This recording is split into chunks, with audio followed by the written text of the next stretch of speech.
ओम श्री परमात्मने नमः। ओम श्री परमात्मने नमः। अथ योग दर्शन। अथ योग दर्शन।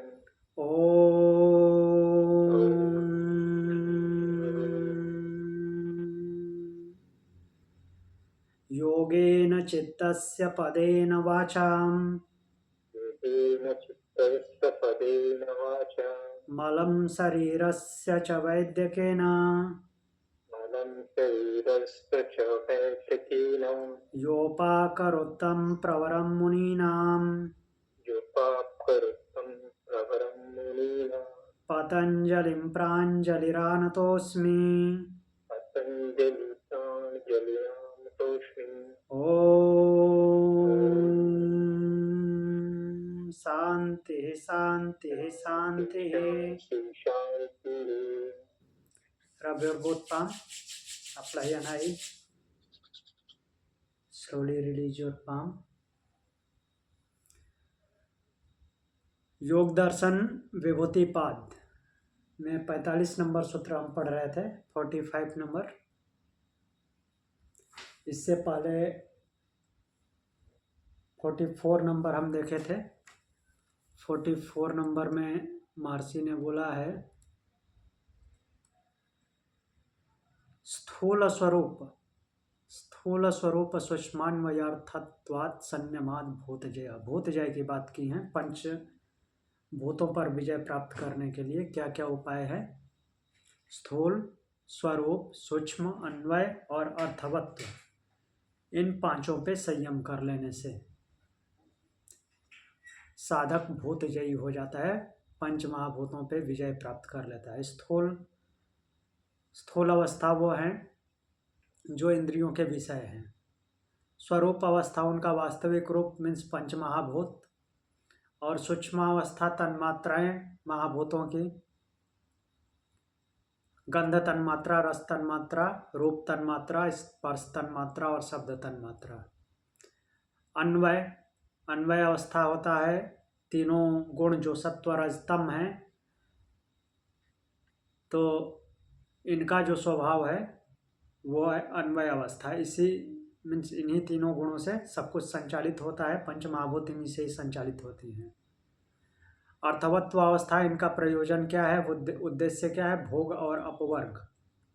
अपवर्ग मीन्स मुक्ति। अब इसके आगे बढ़ते हैं। इससे आगे 45 नंबर,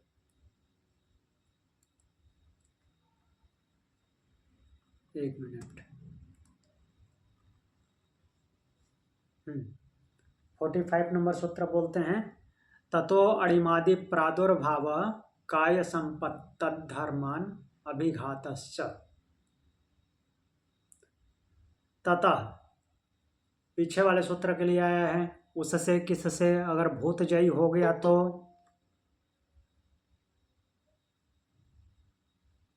और भूतजयी हो गया साधक, तो उसके बाद क्या होगा? प्रणाम, ओम शांति। इतना लेट क्यों हो गई? Sorry sir. तो बोल रहे हैं कि भूतजयी होने के बाद अणिमा आदि प्रादुर्भाव, अणिमा आदि दिया है, आदि शब्द जोड़ दिया, मतलब कि अणिमा के अलावा जो कुछ भी होता है, आप पता लगा लीजिए कहाँ से, कहीं से भी, कि अणिमा के अलावा और क्या क्या होते हैं, क्योंकि यहाँ पे सभी का नाम नहीं दिया हुआ है। तो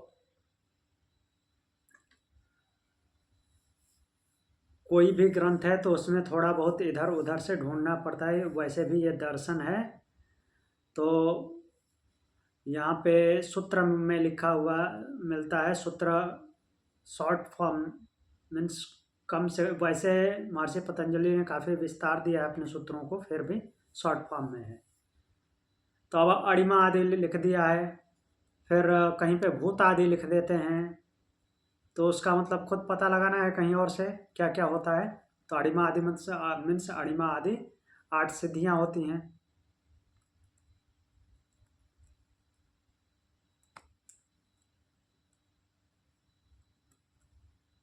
तो इनका प्रकट होना, फिर बोल रहे हैं काय संपत्त।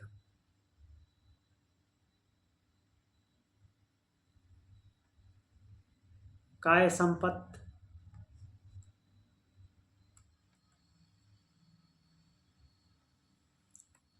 एक मिनट, काय संपत्ति की प्राप्ति और तद्धर्मानाभिघातः, जब ऐसा हो जाता है 8 सिद्धियां प्राप्त हो जाएंगी, काय संपत्ति की प्राप्ति मीन्स शरीर की संपदा मिल जाएगी, और फिर क्या होगा कि तद्धर्मा न अभिघाता, उनके धर्मों की चोट नहीं लगेगी। उनके धर्म मीन्स उनके द्वारा जो कुछ भी होता है उनकी चोट नहीं लगेगी। ये 3 चीजें घटित होंगी। ततो अणिमादि प्रादुर्भाव, किस कब ऐसा होगा? जब भूतजयी हो जाएगा साधक, पंचभूतों पे विजय प्राप्त हो जाएगी, तो अणिमा आदि सिद्धियां प्राप्त होगी और काया की संपत्ति मिल जाएगी, शरीर की संपत्ति। पंचभूत जय हो गया तो काया की संपत्ति मिलनी ही है। काया की संपत्ति मिलना मतलब कि भूतों पे विजय, और ऐसा हो जाएगा तो तद्धर्म, उनके धर्म क्या हैं? पंचमहाभूतों के धर्म, जो मीन्स उनके द्वारा जो कुछ भी निर्मित है, स्पेशली इंद्रियों के विषय जो हमको चोट पहुंचाते हैं, देखना, सुनना, सूंघना और चखना, स्पर्श करना। हम पहले शुरू में ही पढ़ चुके हैं समाधि पाद में कि वृत्तियां कैसी होती हैं। पंचतैया 5 प्रकार की हैं और 2 भेदों वाली है, क्लिष्ट और अक्लिष्ट, जो कि कष्ट भी देती हैं और कष्ट नहीं भी देती हैं। तो जब भूतजयी हो जाएगा तो उसको कष्ट नहीं देंगी। और इसको और विस्तार में जाएं तो इंटरनली जो महाभूत हैं, मीन्स इंटरनल भी जो कार्य करते हैं महाभूतों के माध्यम से, भूताग्नियां काम करती हैं, वो भी उसके कंट्रोल में रहेंगी। तो अब चलते हैं 8 सिद्धियां कौन कौन सी हैं वो देख लेते हैं। जब भूतजयी होगा तो अणिमा आदि सिद्धियां प्राप्त होंगी, काया की संपत्ति हो जाएगी और फिर उसको द्वंद्वों की चोट नहीं लगेगी। तो इससे आगे 8 सिद्धियां हम देखेंगे। 8 सिद्धियां कौन कौन सी हैं? पहली है अणिमा। अणिमा मीन्स अणु के समान हो जाता है साधक, अर्थात उसमें वो सिद्धि प्राप्त हो जाती है कि साधक अणु के समान हो जाता है, अत्यंत छोटा, लघु रूप, इतना छोटा कि वो दिखाई भी ना दे। जो सिंपली हम हनुमान जी के माध्यम से देख सकते हैं, वो छोटा होते थे। और रामायण में वर्णन भी आता है सुंदरकांड में, जब वो समुद्र को पार कर रहे थे तो भी छोटे हुए थे, और जब लंका में पहुंचे थे तो भी छोटे हुए थे। फिर दूसरी सिद्धि है, वो 8 सिद्धियों की दूसरी सिद्धि है लघिमा। शरीर का क्या हो जाना? लघिमा मीन्स यहाँ पे छोटा नहीं है, लघु मतलब छोटा नहीं समझना है, यहाँ पे हल्का। लघिमा मीन्स लघु होना, हल्का होना। ये गुरु का अपोजिट है। गुरु मतलब भारी, आगे आएगा सिद्धि में। तो शरीर हल्का हो जाता है इसमें। और हमने पढ़ा था उदान जयी, जो उदान जयी हो जाता है उसका भी शरीर हल्का हो जाता है, उड़ान वायु में कंट्रोल हो जाती है। तो जल, पंख, कंटक आदि का उस पर कोई असर नहीं होता। हमने देखा था सेम चीज़ है। जब लघिमा सिद्धि प्राप्त हो जाएगी, लघिमा सिद्धि किससे प्राप्त होती है? इससे सीधा लिंक बनता है उस सूत्र से, लघिमा सिद्धि का, जो 1 मिनट 39 नंबर सूत्र है। उदान जया जलपंक कंटका दिस्वंग उत्क्रांतिश्च। उदान वायु को जीत लेने पर जल, कीचड़, कंकड़, कंटक, कांटे आदि से उसके शरीर का, साधक के शरीर का संयोग नहीं होता, असंग हो जाता है उनसे। और उत्क्रांतिश्च ऊर्ध्वगमन करता है। ऊपर की तरफ उठा लेता है अपने आप को, तो वही लघिमा सिद्धि है। इतना हल्का हो जाता है कि जल पंख कंटक आदि इसमें भी वो दिया हुआ है, उसका उस पर कोई असर नहीं होता। और फिर क्या, आकाश गमन की शक्ति प्राप्त हो जाती है। इसके लिए भी सूत्र आया था, जो किसमें काया और आकाश पे संबंध करने से दूसरा सूत्र था, कायाकाशयो संबंध।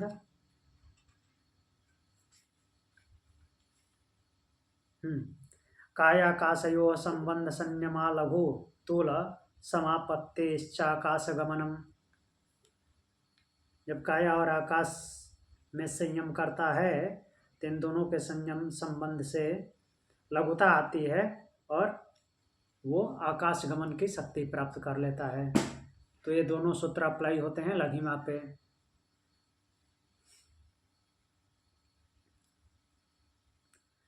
फिर तीसरी सिद्धि है महिमा। महिमा मतलब विस्तृत आकार धारण कर लेना, बड़ा होना। हाँ, किसी का प्रभाव होता है बहुत दूर तक, उसको भी महिमा बोलते हैं। तो वो सूक्ष्मता की महिमा है, स्थूलता की महिमा, शरीर को बड़ा करना है। तो दोनों तरह की महिमा होती है। सूक्ष्मता की महिमा मीन्स जो आपका प्रभाव है उसकी महिमा बहुत दूर तक विस्तारित हो सकती है। जैसे हायर लेवल के जो पोस्ट होते हैं, लाइक प्रधानमंत्री, तो प्रधानमंत्री की महिमा दूसरे दूसरे देशों में भी होती है, कौन कितना पावरफुल है। वैसे ही शरीर को भी विस्तारित करने की शक्ति होती है, वो भी हनुमान जी के माध्यम से देखा हमने, रामायण में देखा है, सुरसा के सामने होते हैं। फिर अगली जो सिद्धि है, चौथी नंबर की सिद्धि, वो है गरिमा। गरिमा मतलब ये लघिमा का उल्टा है। लघिमा मीन्स लघु, गरिमा मीन्स गुरु। गुरु किसे बोलते हैं? जो भारी हो जाए। तो शरीर को भारी कर लेना, यहाँ पे से केवल उदाहरण में शरीर का ही लिखा है, बट दोनों तरह से भारी होता है। किसी की प्रतिष्ठा होती है तो उसमें भी वजन होता है। तो इस तरह से मीन्स वजन का बढ़ जाना, भार हो जाना, उसको गरिमा बोलते हैं।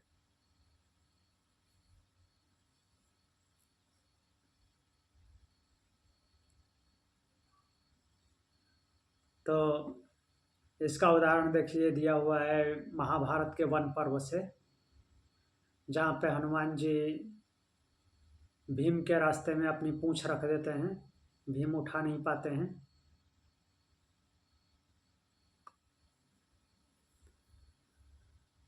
अगली सिद्धि है प्राप्ति। प्राप्ति वो है कि जिस किसी इच्छित भौतिक पदार्थ को संकल्प मात्र से ही प्राप्त कर लेना। प्राप्ति मीन्स इच्छा की और प्राप्त हो गया।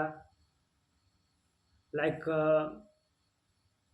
कल्प वृक्ष के नीचे बैठ करके कोई इच्छा करता है और प्राप्त हो जाता है, वैसे ही वो जब सिद्धि प्राप्ति की सिद्धि होती है तो जो कुछ भी इच्छा करेगा वो प्राप्त कर लेगा। तो इस शक्ति का उपयोग अघोर पंथ में भी करते हैं।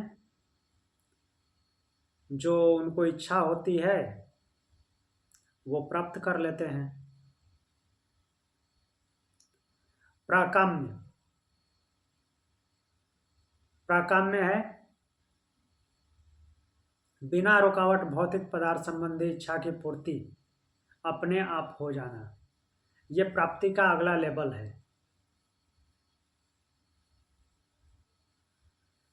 तो मीन्स जो कुछ भी प्राप्त करना है उसमें बिना रुकावट के ही वो प्राप्त हो जाए, वो प्राप्ति है वसित्व। वसित्व वही पंच महाभूत भूत जय वाली सिद्धि है। वसित्व मीन्स वश में कर लेना अपने आप को इंद्रियों के समेत। और 8वीं सिद्धि है ईशित्व। ईशित्व मीन्स स्वामी पने की भावना,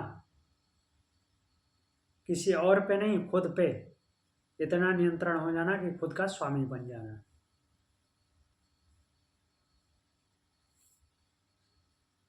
तो इन 8 सिद्धियों में से और कुछ पूछना है? सर वो जो रामायण में अंगद ने जो किया था, पैर रखा था रावण के दरबार में, क्या वो गरिमा का प्रयोग था? जी, वो गरिमा है। वो हाँ, अंगद ने जो पांव जमाया वो गरिमा सिद्धि है।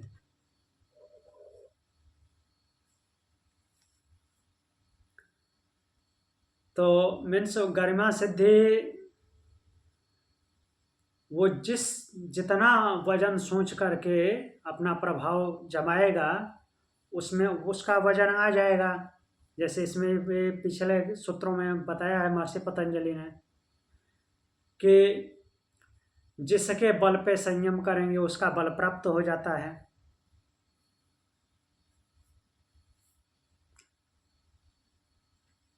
अब आगे बढ़ते हैं इसमें। अब काय की संपत्ति का विवरण जो है वो अगले सूत्र में आएगा। इसमें आगे क्या दिया है? इस सूत्र में था ततो अणिमादि प्रादुर्भाव। अणिमा आदि का प्रादुर्भाव होता है, अर्थात ये सिद्धियां प्राप्त होती हैं। काय संपत्ति प्राप्त होती है, जो कि अगले सूत्र में देखेंगे। और तद धर्मान अभिघातस्य, इनके धर्मों की चोट नहीं लगती, अर्थात इनका जो परिणाम होता है काय संपत्ति का और अणिमा आदि जो सिद्धियां प्राप्त होती हैं इनका, तो जो इंद्रियों भूतों इन सबके रिजल्ट आते हैं उनकी चोट नहीं लगती।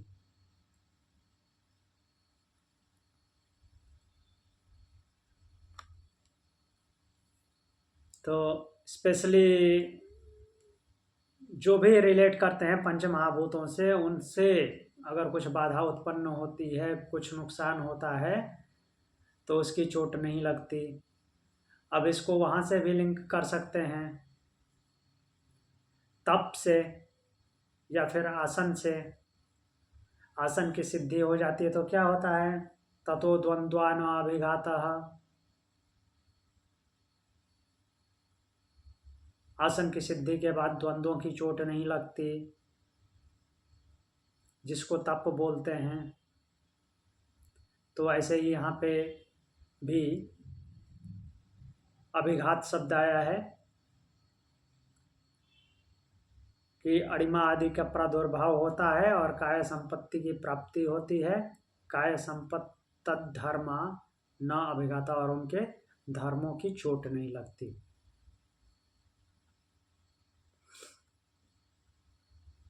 अगला सूत्र देखते हैं।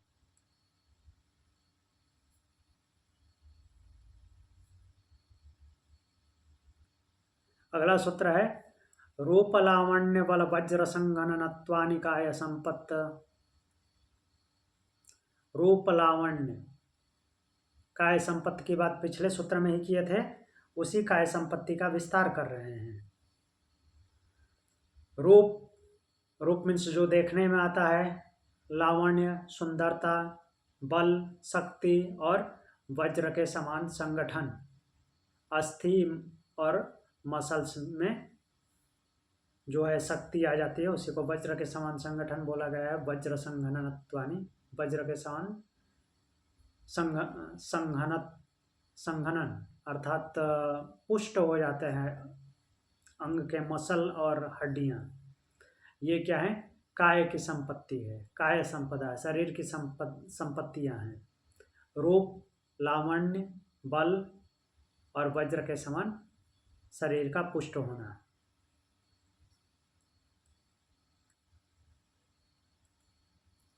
अब इतना होता है, उसके बाद अब क्या होगा?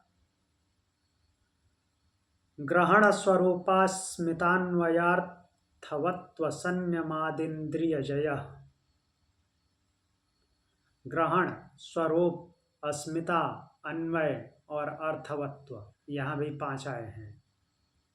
इन 5 अवस्थाओं में संयम करने से क्या होता है? इंद्रिय जय। अभी भूत जय हुआ था, अब इंद्रिय जय हो रहा है। ग्रहण, स्वरूप, अस्मिता, अन्वय और अर्थवत्व, इन 5 अवस्थाओं में संयम करेगा। संयम मीन्स धारणा, ध्यान, समाधि। तो क्या होगा? मन सहित समस्त इंद्रियों पर विजय प्राप्त हो जाती है। तो देखते हैं एक एक करके क्या है। ग्रहण, ग्रहण मीन्स जो पकड़ने में आए, जानने में आए।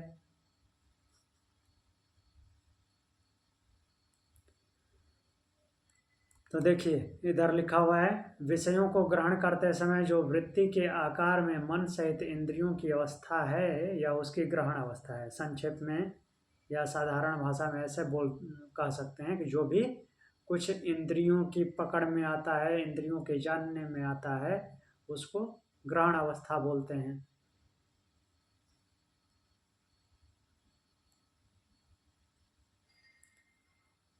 स्वरूप, स्वरूप क्या है?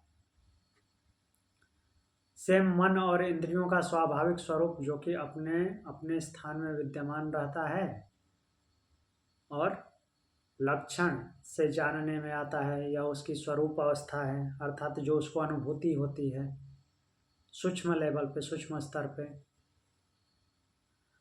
अस्मिता, अस्मिता का विस्तृत व्यापक अर्थ देखा था हमने, जहाँ पे कि कुछ भी सेपरेट न कर पाना। तो यह सूक्ष्मता, ये इतनी सूक्ष्म अवस्था है जहाँ पे सेपरेशन नहीं हो पाता है। वो नॉर्मली बुद्धि के परे की अवस्था है, जो कि इसका मूल अर्थ ये होता है कि जो पुरुष और प्रकृति में सेपरेशन नहीं होने देता, अर्थात दोनों को एक ही अनुभव कराता है, और दोनों के संयोग से ही सब कुछ, फिर सब कुछ की उत्पत्ति होती है, और वही उसी सूक्ष्म अवस्था का नाम अस्मिता है। अन्वय क्या है?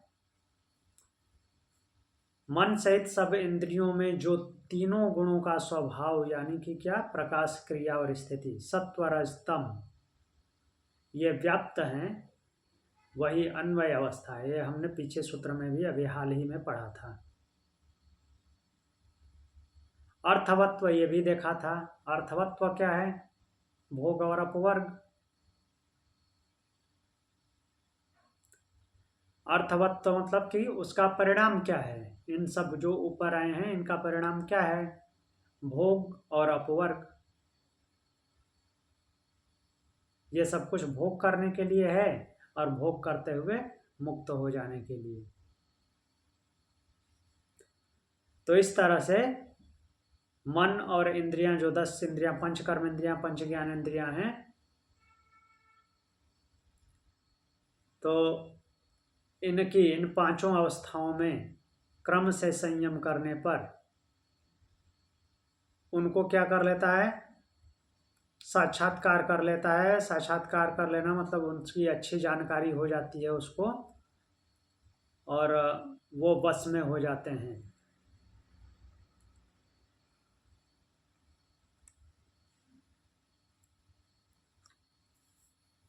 अब इसका आगे सूत्र बोल रहे हैं। तो मेन उद्देश्य क्या था इस सूत्र को समझने का? इंद्रियां वश में हो जाते। पहले भूत जय हुए, अब इंद्रिय जय हो गया। साधक इंद्रिय जय हो गया। हम धीरे धीरे अब आगे कहाँ बढ़ रहे हैं? विवेक ख्याति की तरफ।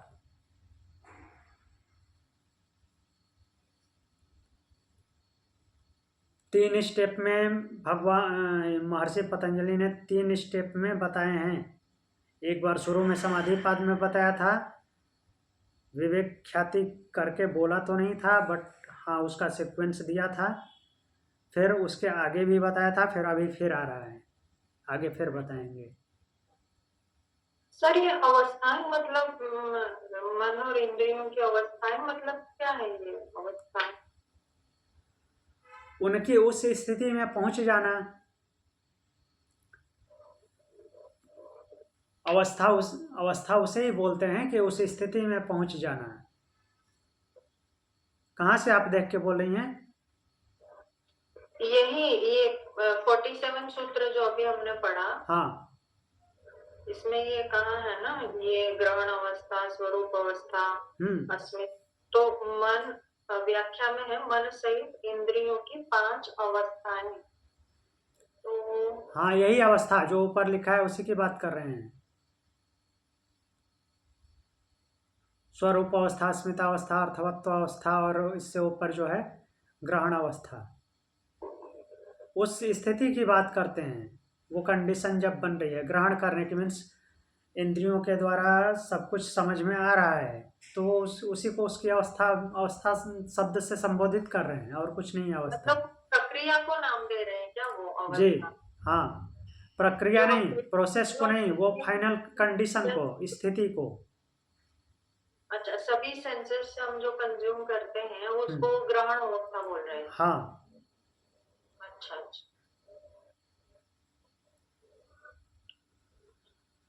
अब फिर आगे बोलते हैं, ततो मनोजवित्वम विकर्ण भाव प्रधान जयश्च।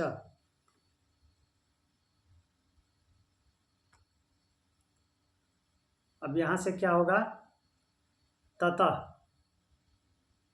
ततः किसके लिए है? पीछे जो बताया गया है, क्या बताया गया है? इंद्रिय जय। इंद्रिय जय से क्या होगा? मनोजवित्वम। मनोजवित्वम, मनोजव किसे बोलते हैं? एक श्लोक है, मनोजवम मारुत तुल्य वेगम जितेंद्रियम बुद्धिमताम वरिष्ठम। किसको बोलते हैं? याद है? ये मन जैसा जिसका वेग है, ऐसा कुछ है ना वो? हाँ,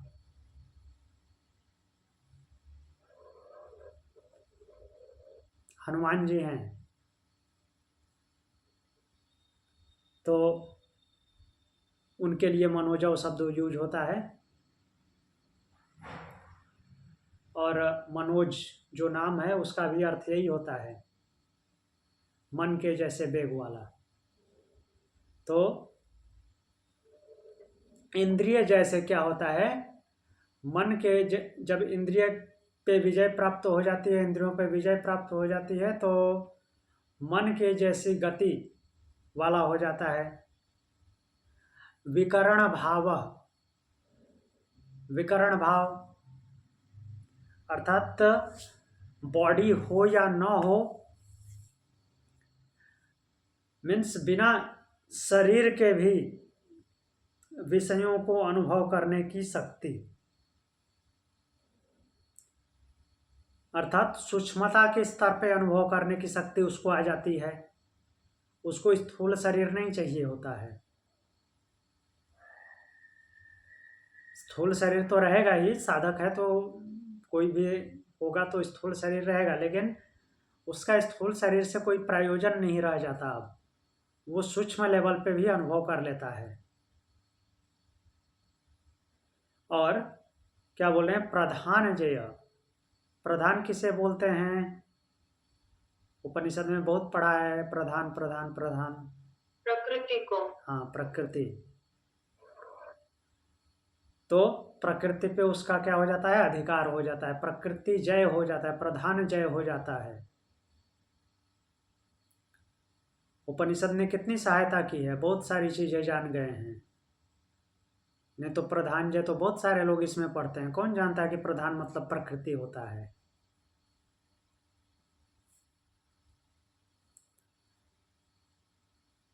तो फिर हाँ जी बोलिए।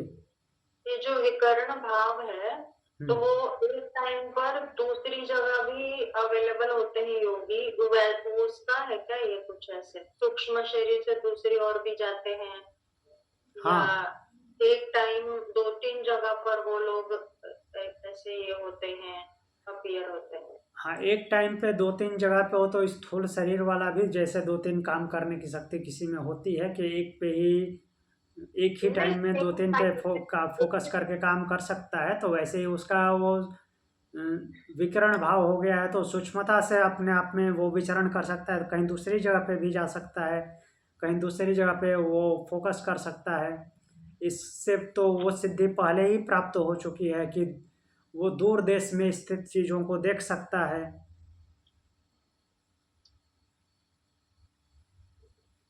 नहीं, बिल्कुल जो दिख जाना होता है ना, जैसे हम भगवान कृष्ण की लीलाओं में देखते हैं। एक बार आपने भी बताया था ना कि वो बंधे हुए भी थे और यहाँ यशोदा माता के पास भी थे। हाँ, तो ये वैसा कुछ होता है क्या, ये विकरण भाव?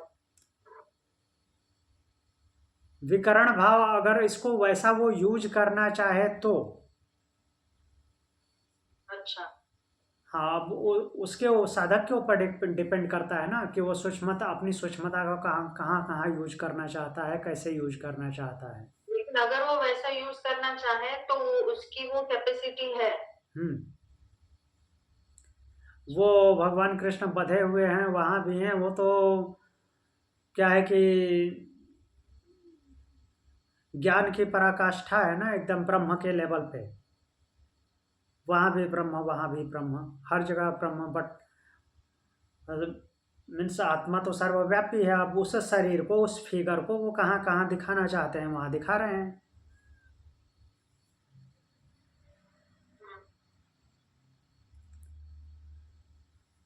फिर बोल रहे हैं कि प्रधान जय प्रकृति पे अधिकार हो जाता है कब, जब इंद्रिय जय होता है तो उसके बाद क्या होता है, मन के जैसी गति हो जाती है। विकिरण भाव, विकरण भाव अर्थात शरीर के बिना भी विषयों का अनुभव कर लेता है, अर्थात उसको ज्ञानेंद्रियां नहीं चाहिए, ये स्थूल रूप की ज्ञानेंद्रियां नहीं चाहिए, वो सूक्ष्मता से ही अनुभव कर लेता है।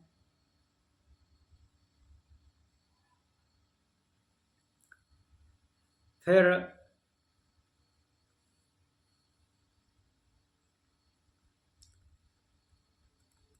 जैसे ये सूक्ष्मता से अनुभव आपको थोड़ा थोड़ा वहाँ भी फील हो जाएगा, थोड़ा क्या बहुत ज़्यादा फील होता है। जो जन्मांध होते हैं या फिर बाद में भी अंधे हुए होते हैं, कोई ऐसा नहीं कि जन्मांध ही होते हैं, तो उनको चलते फिरते घूमते घूमते बहुत सारी जगहों पे अनुभव हो जाता है कि इतनी दूरी पे ये चीज़ होगी। अगर मान लीजिए कि वैसी जगहों पे आते हैं, प्लेटफार्म पे भी घूमते रहते हैं जो अंधे होते हैं, तो उसको इतना अनुमान होता है कि इतनी दूरी पे जो है प्लेटफार्म ख़त्म होकर के वो रेलवे का ट्रैक शुरू होता है, तो अपना उसी हिसाब से वो चलते हैं।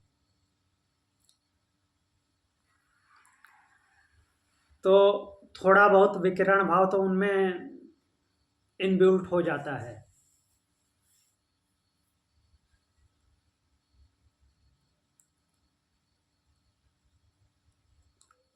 तो यहाँ इस सूत्र के माध्यम से क्या बताना चाहते हैं कि प्रधान जय हो जाता है। पहले बताए थे कि भूत जय होता है, उसके बाद इंद्रिय जय होगा और उसके बाद प्रधान जय हो जाएगा। प्रधान जय मीन्स प्रकृति पे विजय प्राप्त कर लेगा। तो प्रकृति पे विजय प्राप्त करना मतलब नीचे से लेकर के मूल प्रकृति तक, यही हुआ ना। इंद्रिय जय, मन पे जय, भूत जय। भूत एक साइड में भूत हैं और दूसरे साइड में इंद्रियां होती हैं जो सबसे नीचे लेवल पे हैं। अहंकार जिसको पैदा करता है, तो एक साइड में डायरेक्टली इंद्रियां पैदा होती हैं और दूसरे साइड में पंच तन्मात्राएं होती हैं और उनके बच्चे होते हैं पंच महाभूत। तो मीन्स एक प्रकार से देखा जाए तो हायरार्की में महाभूत जो इंद्रियां और मन हैं वो इनके क्या बोलते हैं, महाभूत। महाभूत के ताऊ जी लगेंगे, और उससे उससे ऊपर अहंकार जो है इनका दादा है महाभूतों का, लेकिन इंद्रियों का वो पिता है। तो वहाँ से ऊपर अब जाएंगे तो महातत्व आ जाएगा, तो महातत्व तक उसकी पहुँच हो जाती है, उस पर कंट्रोल हो जाता है साधक का। और महातत्व ही क्यों, उससे ऊपर जो अलिंग है, जिसकी पहचान नहीं है, मूल प्रकृति, वो भी तो प्रधान में ही है। लेकिन अभी जो है प्रकृति और पुरुष का सेपरेशन नहीं हुआ है, वहीं पे चल रहे हैं। देखिए क्या होता है। अगला सूत्र बोलते हैं, संबंध में क्या लिखा है देख लेते हैं एक बार। अब ग्रहिता में होने वाली ग्रहित्री विषयक समाधि का फल सहित वर्णन करते हैं, जो ग्रहण करने वाला है। तो सूत्र है, सत्व पुरुषान्यताख्याति मात्रस्य सर्वभावाधिष्ठातृत्वं सर्वज्ञातृत्वं च। सत्व पुरुषान्यताख्याति मात्रस्य, बोल रहे हैं कि बुद्धि और पुरुष जो मूल प्रकृति है उसके नीचे की बात कर रहे हैं, बुद्धि या महतत्व समझ लीजिए, और पुरुष, इन दोनों की भिन्नता मात्र का ही जिसमें ज्ञान रहता है। तो बुद्धि और पुरुष, इन दोनों की भिन्नता मात्र का जिसमें ज्ञान रहता है, अर्थात ये ज्ञान बना हुआ है। प्रकृति जय हो गया है, लेकिन ये तो ज्ञान बना हुआ है कि ये दोनों चीजें होती हैं। तो बोल रहे हैं कि अब यहाँ पे इसको क्या नाम दे रहे हैं, यहाँ जो इसका अर्थ निकाला गया उसको जोड़ा गया किससे, सबीज समाधि से,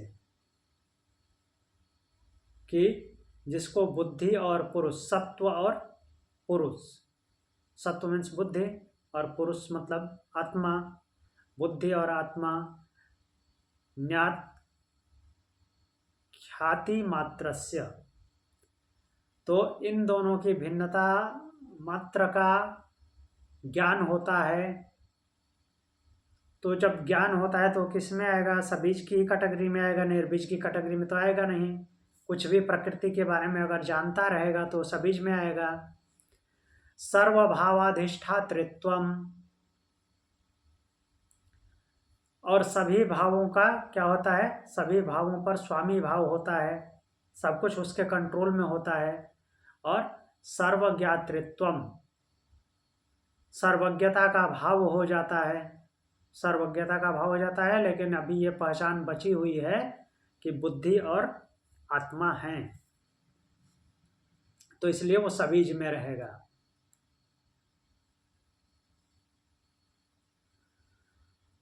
अब क्या बोल रहे हैं आगे, तद वैराग्यादपि दोष बीज क्षय कैवल्यम। यहाँ पे फिर से कैवल्य शब्द आया है। एक बार और पहले कहाँ आया था, दूसरे अध्याय के 25वें श्लोक में, 25वें सूत्र में, फिर तीसरे अध्याय के 50वें सूत्र में आया है, अभी तीसरे अध्याय के 55वें सूत्र में भी आएगा।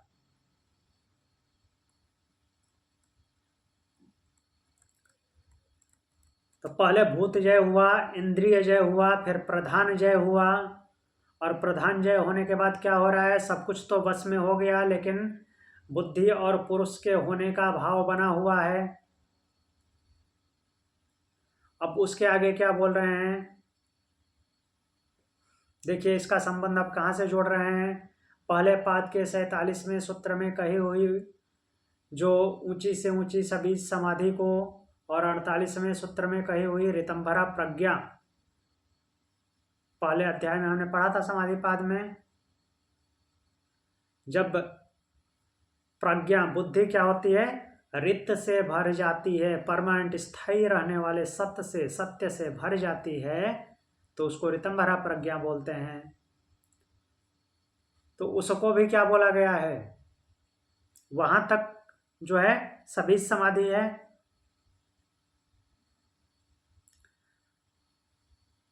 अब इसके आगे जब जाएगा साधक तो क्या होगा, तब निर्बीजता वो मीन्स सबीजता की समाप्ति होगी। तद वैराग्यादपि, उससे भी जब वैराग्य हो जाए, इस ज्ञान से भी वैराग्य हो जाए कि बुद्धि और आत्मा होते हैं,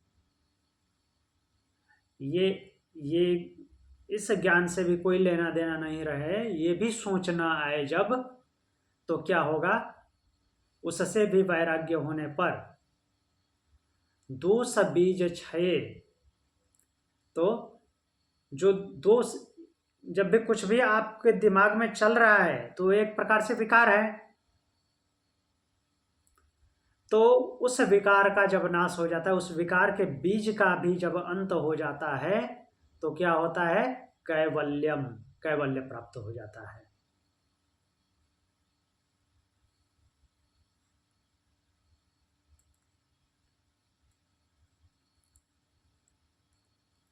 तो आज यहीं पे रोकते हैं, फिर आगे फिर बताएंगे कि कैवल्य के मार्ग में बाधा क्या है। तो यहां तक कुछ पूछना है?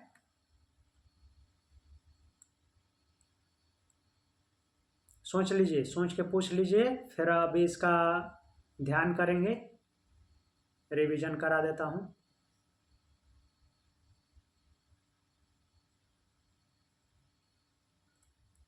कुछ नहीं पूछना है तो आंख बंद कर लीजिए।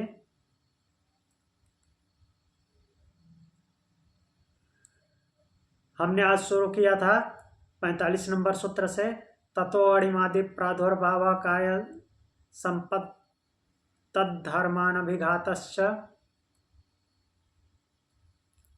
और उससे पहले हमने पिछले दिन ही पढ़ दिया था भूतजय के बारे में, स्थूल स्वरूप सूक्ष्मान्वयार्थत्वात् त्वसन्यमाद भूतजय, स्थूल स्वरूप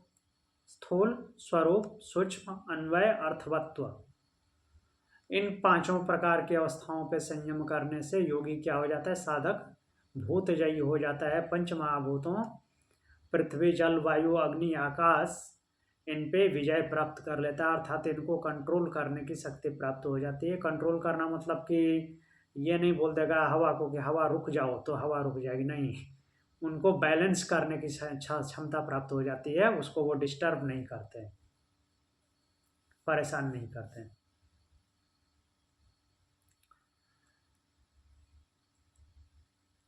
उसके आगे बढ़ते हैं। इसका हमने विस्तार से डिटेल में व्याख्या देखी थी। स्थूल अवस्था क्या होती है, स्वरूपावस्था क्या होती है, सूक्ष्मावस्था क्या होती है, अर्थवत्व क्या होता है। तो इसको मैं दोबारा भी उतना डिटेल में नहीं जाऊंगा। फिर आगे सूत्र में आज से पढ़ना जो शुरू किए थे उसमें है, ततो अणिमादि प्रादुर्भाव काय संपत्त धर्मानभिघातश्च, उसके बाद क्या होता है, भूत जय जब हो जाता है साधक, तो भूत जय होने पे उसको क्या होता है, 8 सिद्धियां प्राप्त होती हैं। 8 सिद्धियां प्राप्त होती हैं, 8 सिद्धियों का प्रादुर्भाव होता है उसमें अपने आप, ऐसा कोई आकर के उसको देता नहीं है। भूत जय होगा तो अपने आप 8 सिद्धियों का प्रादुर्भाव होगा।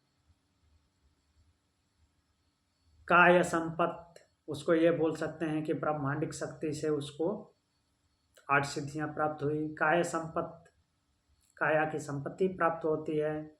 और ऐसा होने के बाद क्या होता है, उनके धर्मों से अर्थात उनका जो परिणाम आता है उसकी चोट उसे नहीं लगती, उस साधक को। अब ये 8 सिद्धियां कौन कौन सी, अणिमा जिसमें शरीर छोटा हो जाता है, अपने आप को छोटा कर लेते हैं, नॉट ओनली स्थूल लेवल पे, सूक्ष्म लेवल पे भी, सबको दोनों तरीके से समझना है। लघिमा जिसमें हल्का हो जाता है साधक, महिमा जिसमें बड़ा आकार धारण कर लेता है, गरिमा जिसमें वो भारी हो जाता है, प्राप्ति जो कुछ इच्छा करता है उसको प्राप्त कर लेता है, संकल्प जो कुछ भी करता है उसको प्राप्त कर लेता है, प्राकाम्य जो उसकी कामना होती है वो अपने आप पूरी हो जाती है। वशित्व, जो अपने आप को इंद्रियों मीन्स भूतों सहित जो है अपने आप को वश में कर लेता है। ईशित्व, अपने ऊपर उसका शासन हो जाता है, मीन्स अपने आप को भटकने नहीं देता। फिर काय संपत्ति अगले सूत्र में पढ़ेंगे उसको, और इसको कोई चोट नहीं लगती, ये तो हमने देख लिया। अगला सूत्र बोलते हैं रूप लावण्य बल वज्र संगणनत्वानि काय संपत्त। तो काय की संपत्तियां क्या क्या हैं? काय संपत्ति प्राप्त होती है, ये तो पिछले सूत्र में बता दिए, अणिमा आदि सिद्धियों के साथ उसको काय संपत्ति भी प्राप्त होती है। तो काय संपत्ति क्या है? शरीर की संपत्ति क्या है? रूप, लावण्य, रूप प्राप्त होता है। लावण्य मीन्स सुंदरता, बल प्राप्त होता है, और शरीर का संगठन वज्र के जैसा हो जाता है, अर्थात बहुत कठोर हो जाता है। कठोर बोल तो मजबूत। ये काय की संपत्तियां हैं शरीर की। अब अगला सूत्र बोलते हैं ग्रहण स्वरूपा स्मितान्वयार्थत्व संयमाद इंद्रिय जय। ग्रहण, ये अवस्थाएं बता रहे हैं किसकी? इंद्रिय जय की। ग्रहण अवस्था, स्वरूप अवस्था, अस्मितावस्था, अन्वय अवस्था, अर्थवत्व अवस्था, इन पांचों अवस्थाओं में संयम करता है जब साधक, तो क्या हो जाता है? इंद्रिय जय हो जाता है। वैसे इसको इजी वे में समझने के लिए इतना समझना है कि ये जो सारे लक्षण बताए जा रहे हैं ये मुख्य रूप से इंद्रियों के ही हैं। तो जब इन पे विजय प्राप्त कर लेगा, कंट्रोल कर लेगा, तो इंद्रिय जय होगा ही। ग्रहण किसी भी चीज को आंख से ग्रहण करते हैं, कान से ग्रहण करते हैं, नाक से ग्रहण करते हैं, त्वचा से, जीभ से ग्रहण ही तो करते हैं। फिर उसके स्वरूप की पहचान होती है, अस्मिता जानकारी होती है सूक्ष्मता के लेवल पे, फिर अन्वय उनका विभाग होता है, और अर्थवत्व उनका परिणाम क्या है ये पता चलता है। तो ये सब होता है तो इंद्रिय जय हो जाता है।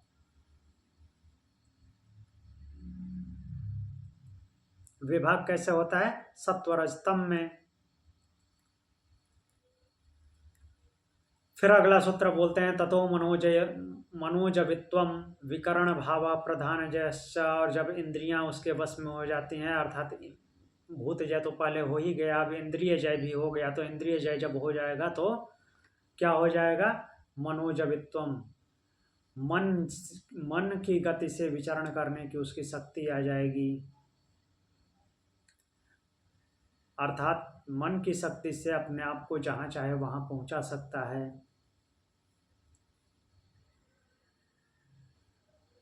तो तथा शब्द आया है इंद्रिय जय के लिए। इंद्रिय जय जब हो जाता है तब, और क्या होगा? प्रधान जय। ऐसा जब हो जाएगा तो वो अप्रधान जय हो जाएगा। प्रधान जय मतलब प्रकृति पे विजय प्राप्त कर लेगा। प्रकृति में जो कुछ होता है, प्रकृति का समन्वय किससे हुआ है? पंचमहाभूतों से स्पेशली।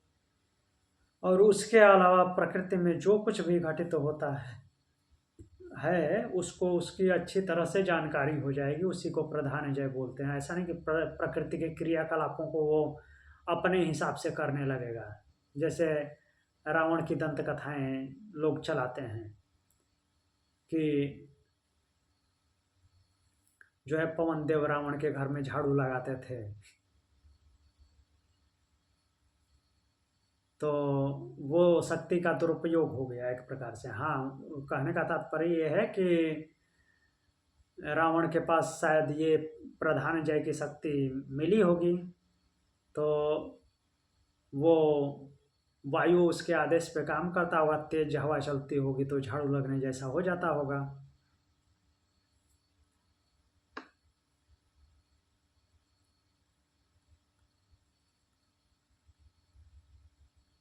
इसके आगे हम देखते हैं अगला सूत्र जो है सत्व पुरुषान्यता ख्याति मात्र से सर्वभावाधिष्ठातृत्व सर्वज्ञातृत्व च। सत्व पुरुषान्यता ख्याति मात्रस्य। अब बोल रहे हैं कि सत्व मीन्स बुद्धि और पुरुष मीन्स पुरुष आत्मा, इन दोनों की भिन्नता मात्र का जिसमें ज्ञान रहता है, अर्थात कहने का तात्पर्य है ये दिमाग में अब क्या रहा होगा कि दोनों अलग अलग हैं, अलग अलग हो गए हैं, ऐसा उसको समझ में, अलग अलग हो गए हैं ये समझ में नहीं आना।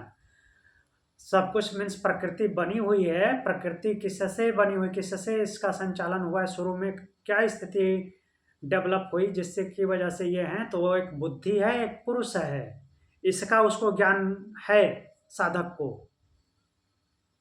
सब कुछ से तो वो मुक्त हो चुका है, लेकिन इसका एक उसको इतना ज्ञान है कि ये जो प्रकृति बनी हुई है मीन्स जो कुछ भी हमको दिखता है ये किसकी वजह से है, बुद्धि और पुरुष। जो उस प्रकृति का दूसरा स्तर बुद्धि है और ये पुरुष की वजह से हमको सब कुछ पता चलता है, तो ये उसको ये ज्ञान है अभी। तो क्या है, सबीज अवस्था है। सर्वभावाधिष्ठातृत्वम, और जब उसमें ऐसा भावना है तो सर्वभावाधिष्ठातृत्वम, सब भावों पर स्वामी भाव, और सर्वज्ञातृत्वम, सर्वज्ञता का भाव हो जाता है। जब प्रकृति जय हो गया तो उसको इतना ज्ञान रहता है कि बुद्धि और पुरुष है, इन सब के संचालित होने में।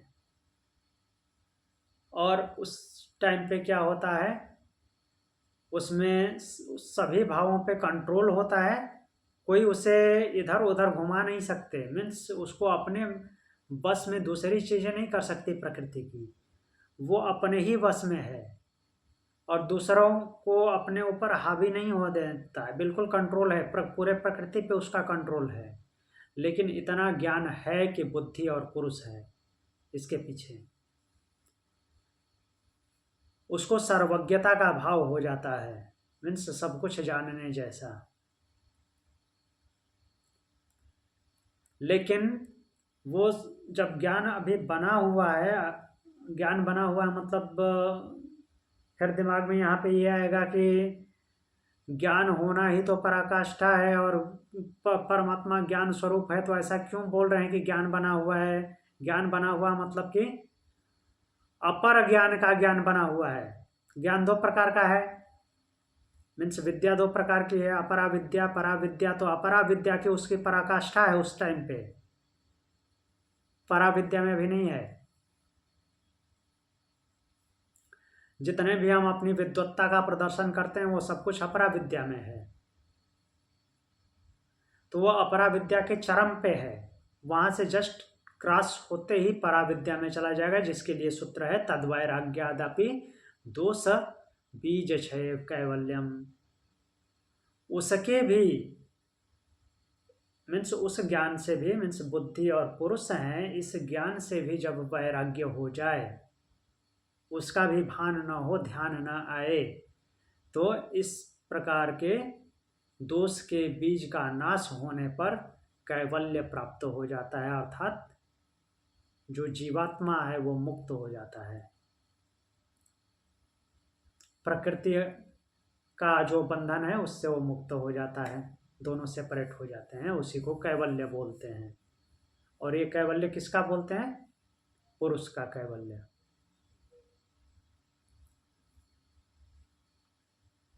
तो आज इतना ही, अब इसके आगे हम कल देखेंगे। 5 सूत्र इसमें बचते हैं और 5 सूत्र कल देख लेंगे। ओम शांति। शांति।